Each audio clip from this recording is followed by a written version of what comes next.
We are back. Feels good to be back. We are week 5ing it. Going to look back at week 4. Going to talk about a few other things. First and foremost, didn't get to do a pod last week. It was a written pod, what they call it, email. That was due to my wife having a procedure. All is well here on LaSalle in Los Angeles. She's recovering, but had to take some time down to make sure that the Fighting Capybara's GM was going to be all in one piece. It was no small feat, 7 hours of surgery, and should be back on her feet in no time. With that said, let's get into week 4, what went down, starting with the Fighting Capybaras. 1-2 going against the Golden Pipes. Also 1-2, 61% probability of a win here for the Fighting Capybaras. That's exactly what happened. Taking down the Pipes, 162-131. Great game from Mahomes and Pickens for the Pipes. Running back room really fell on its face. The Cincy offense continues to be missing in action. On the other side of the ball, everyone looked good for the Fighting Capybaras. Ramondre was the one kind of sore spot. I guess you could complain about Goff if you really wanted to nitpick, but overall strong performance. Up next, Bay State 1-2 taking on the undefeated Yankees, and undefeated no more. This game was a 50-50 probability from Sleeper. Drew, I believe, had a lineup issue. Lamar got hurt. Cheetah went down. Jalen Warren got hurt. The Niners got cooked by Jacksonville. Everything added up to a shit sandwich for the Yankees this week, and that cost them as they go down 124-123. Bay State, pretty average performance. Derrick Henry still not really making a lot of noise. Jeff and Bay State are going to be looking for more out of him. Nice outing for Irving, who also went down to injury. The bench for Bay State could be a big factor going forward. A nice, huge win for them as they look pretty deep. And if they get things right in their lineup selection, 2-2 and trending upwards. Up next, the South LA Jabronis taking on the Sherwood Forest Turkeys. We got our first 200 burger of the year. The Turkeys 202 to the Jabronis 130. Turkeys moved to 3-1. Jabronis to 1-3.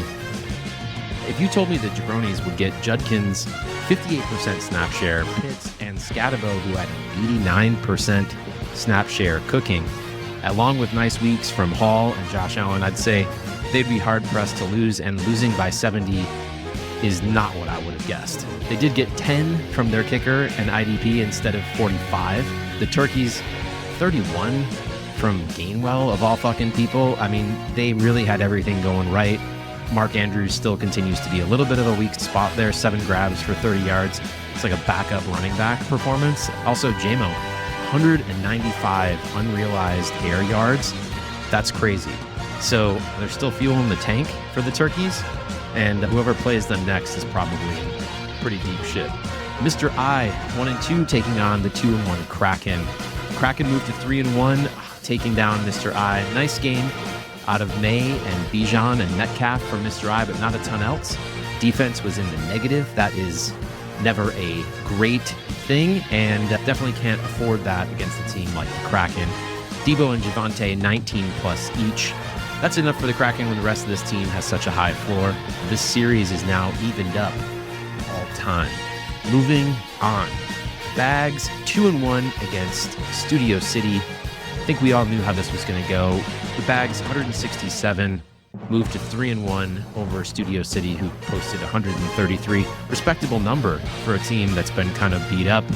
While the Bags did get the win, they kind of took the L, though, in the fact that Neighbors went down. Etienne and Diggs both showed up. Maybe their depth can make up for this. Since 2014, the Giants have drafted 6 tight ends and wide receivers in the first 2 rounds. 5 of them have had season-ending injuries at MetLife Stadium. That's wild. Studio City, they continue to rely on Herbert and Hampton, who both showed up again. Herbert has been, I think, the number 1 pressured quarterback in the league to this point, and Hampton has absolutely dominated since Najee went down to injury. But they need more. Might need to shake things up to try and have a shot at the playoffs. Yeah, Hampton is number 1 in yards after contact this year. And finally, the West Adams Wolfpack and the Miami Flamingos. The Flamingos pull away in this one, 141 to 124, sending West Adams to a 1-3 start while moving to 3-1 themselves. Bo Nix heard the outside noise, dropped 30 on West Adams, along with Jefferson, Harrison, and Swift having great games for the Flamingos. This game was close for a while, but ended up just in the end, the champs being too much. Lots elsewhere went wrong for West Adams. Jalen Hurts not completing a pass in the second half. That is less than ideal. Pearsall also went down to injury, and Romeo Dobbs on the bench with nearly 30, along with the ghost of T. Higgins. Okay, great. All right. Let's fucking keep it moving, and let's get into the Week 5 preview. Up first, we have the Fighting Capybaras, 2-2, fourth in the Midwest, taking on the Yankees, 3-1, first in the West.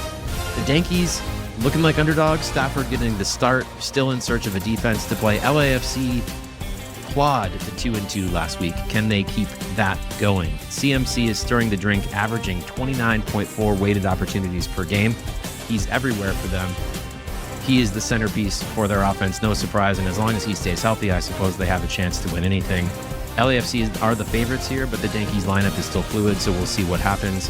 The Yankees, they got their first win ever the last time these two teams played, but are still 1-3 all-time against the Copies.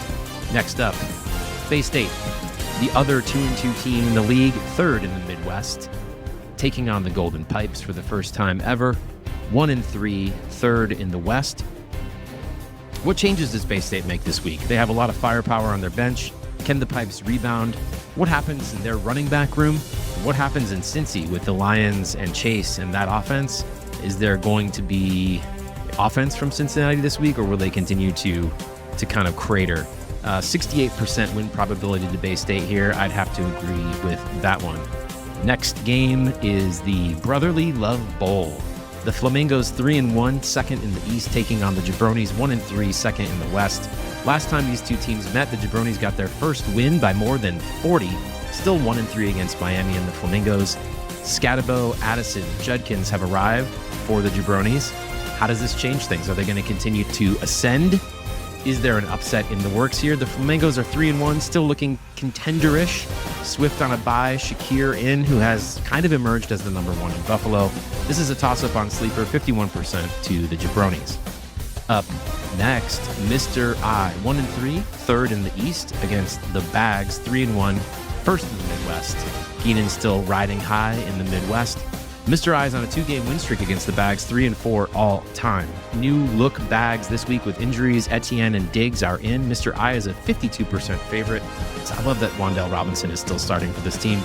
Woody Marks also getting the start for Mr. I. Is there something more there? Is this a big leak? Up next, Kraken, 3-1, second in the Midwest, taking on the wounded Studio City, 1-3, and last place in the East Division. Kraken are 6-2 all time, including 3 in a row against Studio City. The Kraken, man, they're fucking salty. They're getting a lot of really good play out of unexpected places. Debo, Javonte Williams, a lot of people thought those guys were not going to produce very much this year. And Nico Collins, who was expected to be a high-performing player, has been a little short of that, I would say. So they picked up Bond this week, who went from 23% route participation in week 1 to 71% in week 4. That's looking really strong, and looking like that could be Cleveland making a quarterback change. Bond could be something interesting for the Kraken going forward.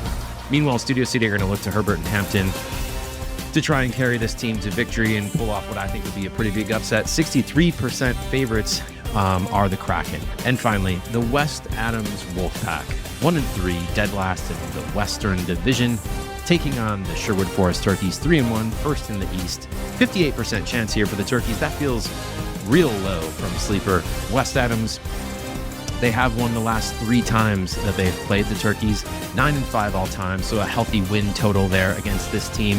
This one kind of feels like it's over before it starts. Jaden Daniels returns. Wide receivers are hitting for the Turkeys. They feel like serious contenders, even though they are somewhat thin on the bench.